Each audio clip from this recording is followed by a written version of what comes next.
On February 25th, at about 11:30 hours in the evening, we responded to a report of a shooting that occurred in the light rail system. It started out at around 4th and Jackson when the initial call came out, and then ended up proceeding to the University Street exit. And what we ended up finding was a black male victim that was shot. We were, doing a lot of work to try and figure out who had done that. And on Sunday or Saturday, the subject, who is a 21-year-old male from SeaTac, turned himself into our homicide detectives at SBD headquarters. And we were able to make that arrest and book that person for investigation of murder. Then last night, or I should say Sunday morning, I was actually at the homicide scene over at about 1 o'clock in the morning in Belltown, where we had two females that were in a disturbance and an argument. The officers were able to locate a 33-year-old female near the scene, and we were able to take that person into custody, and that person was eventually booked for investigation of murder, as well as investigation of attempted assault in the first degree as well. But really, one of the cases that I just wanted to just extremely highlight that I think is just extraordinary police work that went down was we had a homicide scene that was done at around the Seattle Town Hall in the alley.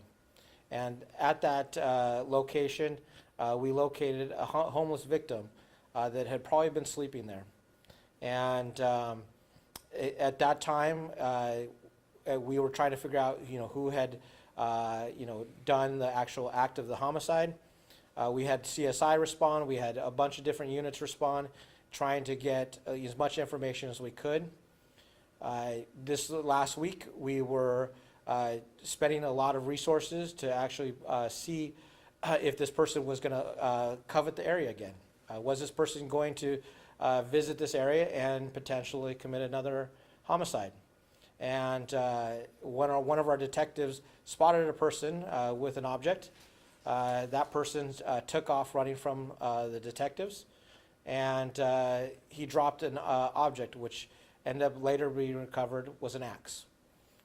Through great detective work, through great painstaking investigation, they were able to identify a suspect in that case, and we were able to make an arrest in that case.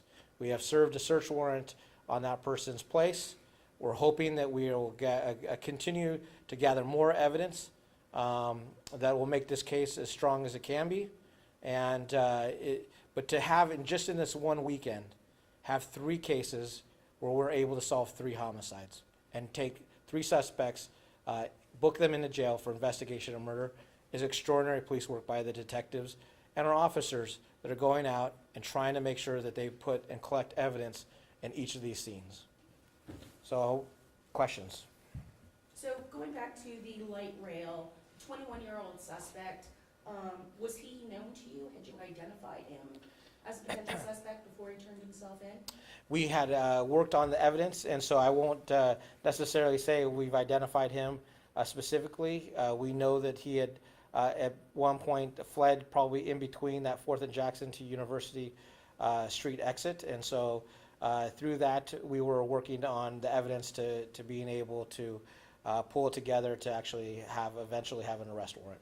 And this gentleman knew that this probably was going to end up happening and decided to turn himself in. So skipping to the town hall homicide, so was the victim just sleeping when he was attacked? That appears that's what it appears, is that the victim was sleeping and then was attacked at some in probably an unprovoked way. I believe the injury was to the head, and does not appear that there was any struggle in that case, but that's where the detectives are still piecing all of the evidence together. But then having this person come out, and this was 3:50 in the morning on Saturday morning, when the detective was around 3 something in the morning, when the detective actually spotted this person walking through Freeway Park, and then this person then fled from us. So he was potentially so looking. Contact him. He just started running. They saw the vest come out, and he took off. And so I think that that potentially stopped what would be another homicide. And I think that having those detectives going out, knowing that maybe this person might visit this area again, that's extraordinary. And so it was a reason why we needed to be able to show and highlight the amazing work that our detectives are doing. So were they just doing surveillance in that area? They were doing surveillance in that area. Chief, it sounds kind of unusual that someone, like a crime of passion, you get mad at someone and you do them harm. It almost sounds like the beginnings of a serial killer, if you didn't know these people. Well, and that's the stuff that we're always looking at, and that's what is going to make this case, really unique. Was why would this person come back out to another location, and having a weapon that could possibly do another homicide? So I think that is what our detectives were really trying to make sure that they were going to try to stop, and just kind of, I think just from the work that they were putting together, they were just sitting and saying, hey, like, can we spend some time and go into this area where we had that one homicide, and maybe we can see if we can get any more evidence out of it. And so their intuition really worked well. And I think that, we'll be able to work hard on collecting that evidence and putting a good case together. Did the